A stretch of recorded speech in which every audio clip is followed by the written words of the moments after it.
Hey friends, it's Paige Evans and welcome back to day 4 of my 12 Days of Love cut files. Today's cut file is a heart's heart, and I have used the Marigold collection by Maggie Holmes to create my layout for today. So I want to show you again how to have the silhouette cameo cut out the backing pieces for you. So this is the cut file. I'm copying it and pasting it just so I always have the original. Don't want to mess that up.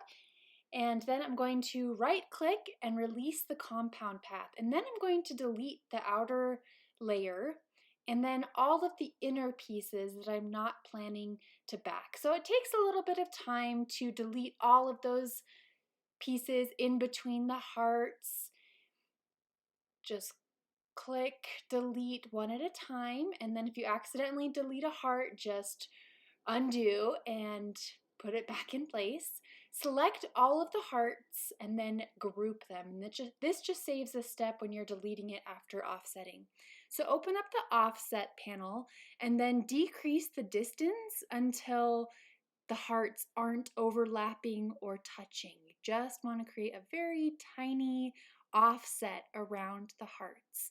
Once the offset is the right size, click apply. I think I'm gonna keep it here at 0.045. Apply, and then if you click on the inner hearts and delete it, you're left with just the offset hearts.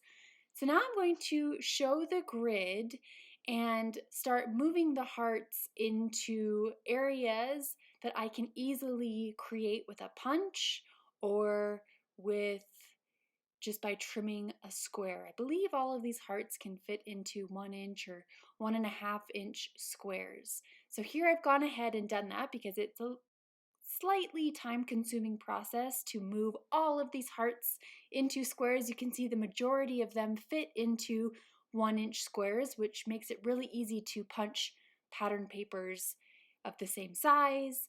So here is the cut file. Here is my sticky mat. It's a brand new sticky mat.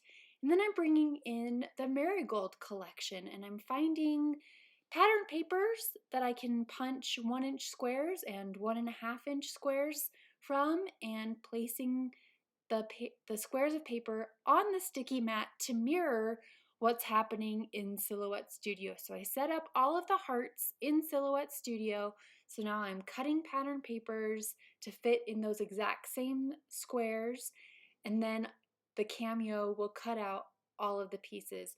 And I'm sorry that I don't have a tutorial for Cricut for doing this. That's something that I need to do. I don't have it in this series, but perhaps in my next series I can research that. As far as I know, previously Cricut didn't have an offset feature, but I think they might have it now, so it's just something I need to figure out. So it's, again, I always get asked which machine, the Silhouette or the Cricut, and there's pros and cons for each of them. So I find that the Cricut can cut out more detailed and intricate cut files, but I like the Silhouette software better. So pros and cons. So here I am putting the squares on the sticky mat. This is the most time-consuming part of the whole process, and then actually backing the cut file. But I feel like it's a lot faster to have the machine cut them out instead of doing this by hand. So I was able to use a 1 inch square punch to make all of those 1 inch squares. And then for the rest of the squares, I cut 1.5 inch square template, and I'll just use that to cut out squares by hand. It'd be really handy to have a 1.5 inch square punch. That would make this process slightly faster, but it's all good. Just spend a few minutes cutting out 1.5 inch squares. I'm using a rainbow of colors, mostly solids and solid patterns, so I tried to not use ones that had no color, if that makes sense. So just wanted this to be a very colorful heart's heart. Okay, so sticky mat is covered. It mirrors exactly what is in Silhouette Studio. Here we go. And then I'm changing it to a ratchet blade. That's the blade that I prefer using. Pattern paper, and then send. So a couple minutes later, got all of the hearts cut out. Now, since my mat is brand new, it's super sticky, I don't want to hurt my fingernails. Have you ever poked yourself under the fingernail getting papers off the sticky mat? So that's why I use this palette knife. It is just a really easy tool to help lift the pattern paper parts off of the sticky mat that I don't need, and also the parts that I do need. So take some time to peel off this outer layer that you don't need, although you could save it and use it on a different layout. There's always ways to get creative with the extras that you think you don't need, but you could use. This is my brand new absolute favorite liquid glue. It's from Barely Arts, and I love the super duper fine tip. So you don't even make that big of a mess when you're adding liquid glue to the back side of the cut file. So this is kind of like a puzzle at this point. It's figuring out which heart goes with which heart of the cut file. So if you like puzzles, this is definitely a project for you. I recommend starting with the largest hearts first and then working your way down to the medium hearts, followed by the smallest, teeniest, tiniest hearts. So this process of backing the cut file takes approximately 20 to 30 minutes, I think, when I did it in real time. And I love the entire process from start to finish. And the results to me are always worth it. I've said it in the previous videos, but as soon as you are finished backing the cut file and then when you flip it over, it's such a feeling of accomplishment and wow, because all of the colors coming through from behind the cut file.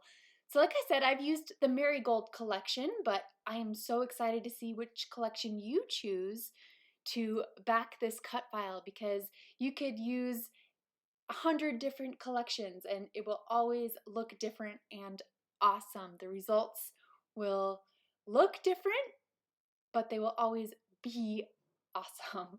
So I'm finishing up backing these last two teeny tiny hearts, and here it comes. Time for the big reveal. 5, 4, 3, 2, 1. Wait for it, wait for it. Ta-da! So pretty. Love all of the different colors of pattern papers, and yep, pattern paper is my favorite supply, and this is an excellent layout to use lots and lots of them. To help the cut file stand out from the background, I'm going to use tiny foam squares to attach the cut file in place so it literally pops off the page. And if you want to do mixed media on the background before adding the cut file in place, that's definitely an option that you can do. And if that is your jam, using mixed media, this is a great cut file to do that on the background first. So I'm centering the cut file right in the middle of the layout. You could offset it, you could have it overlapping the side, just figure out where you want to place the cut file. For this layout, front and center. I'm using a recent photo of me and my hubby. It's for my Christmas photo shoot, so the reds and greens didn't quite match with the collection I had in mind. There's no red in this collection, so I converted the photo to black and white and then just printed it at home. And now the black and whites, there are black and white in this collection, and it just softens up the photo, and I feel like this collection is pretty soft and loving, so I feel like they go hand in hand. At this point, it's time to embellish and figure out my title and journaling. So I've got my photo over here on the bottom right side, and the title is going to be Together, which is an ephemera die cut printed on vellum. And so I've got that photo title cluster happening on the right, so I'm going to balance it on the left with another cluster of sorts using die cuts and stickers and this Love Gold epoxy sticker. And I want to do one more little area of clustering on the top to balance and create a visual triangle. And it's just a matter of figuring out what looks good there, what's not too overpowering or overwhelming. I just want some balance. So just figuring out all of the layers. So I'm tucking a label sticker, and I trimmed off the bottom part of a label sticker, and I feel like that is a good balance. The black and white label sticker mirrors and enhances the black and white photo, and flowers also go along with the lovey-dovey theme, so I'm going to add flowers here and there. Starting with larger flowers and then working my way down to teeny tiny flowers and adding to the clusters. I'm going to write some simple journaling with a black journaling pen on this label sticker up at the top. If you want to add more journaling, you could always add it here and there on lines that you draw or around the border. I'm going to splash watered down white acrylic paint in the 3 clusters. So on the top, the left, and the right side. I've covered the photo just with some embellishments, the back side. And then to enhance the black throughout the layout, I'm going to splash black watercolors on top as well. So I've got the black and white photo, so I'm splashing white and black paint in and over the 3 clusters to tie it all together. I'm going to write, I believe, the date. This was taken in November of 2021, just on that label sticker. What else? Going to glue things in place. If they weren't glued down already and anything hanging over the edges, going to trim it off. That is it. This is the finished layout using day 4 of my 12 days of cut files. It's the Heart's Heart.